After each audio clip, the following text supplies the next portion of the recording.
All right, in addition to the muzzle, which obviously prohibits the dog from actually biting, we also use a bite suit, and that's the thing we're going to demonstrate next.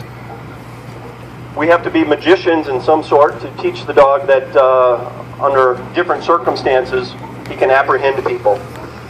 The bite suit, as you're going to see Sergeant Worden donning here in a minute, actually becomes a little bit of a crutch to the dog, something we have to work over.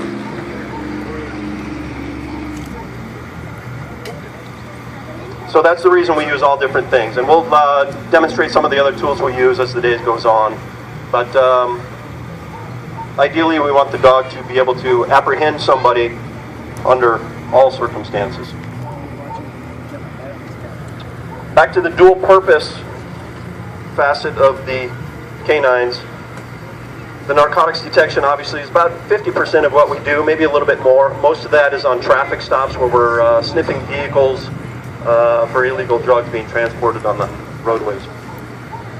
The second half really is not what you're seeing here. It's, again, using the dog's sense of smell.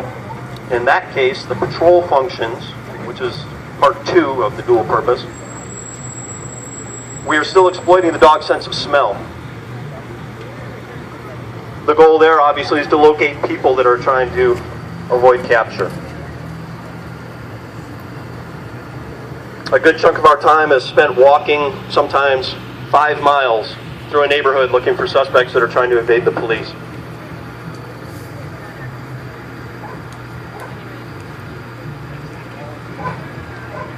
What we're going to try to demonstrate here is what we call a high-risk stop. This is not a situation where you're getting pulled over for running the stop sign. This would be a situation where maybe somebody just robbed the bank, and we're not going to walk up to the car and politely ask for their driver's license and step out of the vehicle.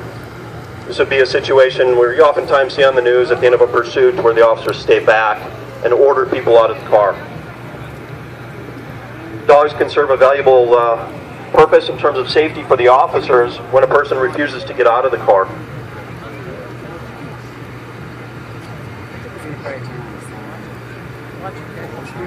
In this case, Sergeant Worden is going to be a role-playing suspect in the passenger seat of the car for you to be able to see easier. And he's going to refuse to get out.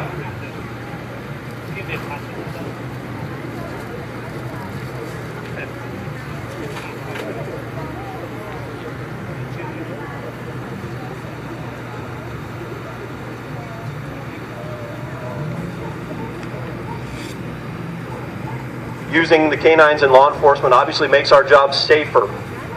It's like a lot of the tools we use. So the dog does assume some of the risk. In this case, it's a dangerous suspect refusing to get out of the car.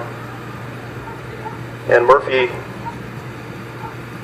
is going to show him that he needs to get out.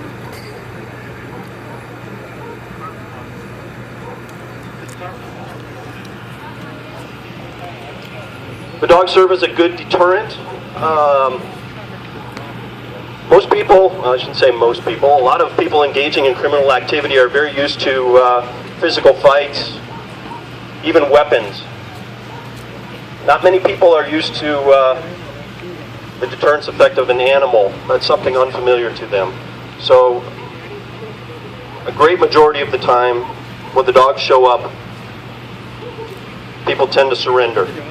In that regard, very few apprehensions are necessary on a yearly basis. Hey, bad guys! Better come out of that car! Come and get me! Hey, bad guys! I ain't coming out! I'm not coming out! Evil dog.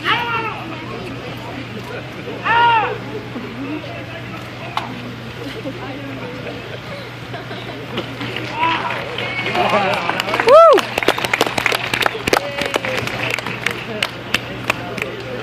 The goal of training is to get the dog to bite in one place and hold on with a full grip.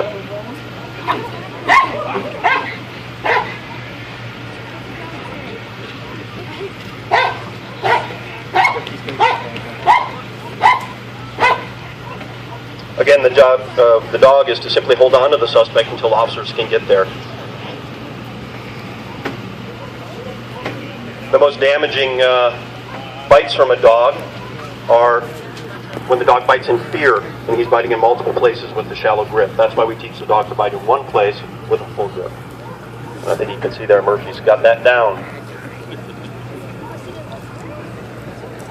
All right, just some interesting general facts about the dogs. Because they come from Holland, they're all trained in Dutch commands. We still use those to this day. It's become something of a secret language between us and the dog. Not many people know Dutch.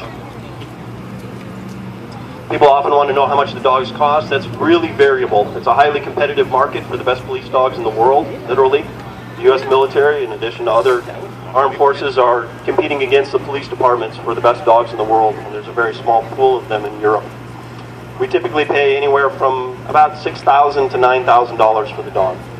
Just depends what's available at the time and the supply and demand. We've got some trading cards with the dog's pictures on them. Has a little information on each dog. Again, we're going to do a couple more shows, one at noon and one at 1 p.m. If you have any questions, we'll be around. Feel free to come up and ask. Thank you.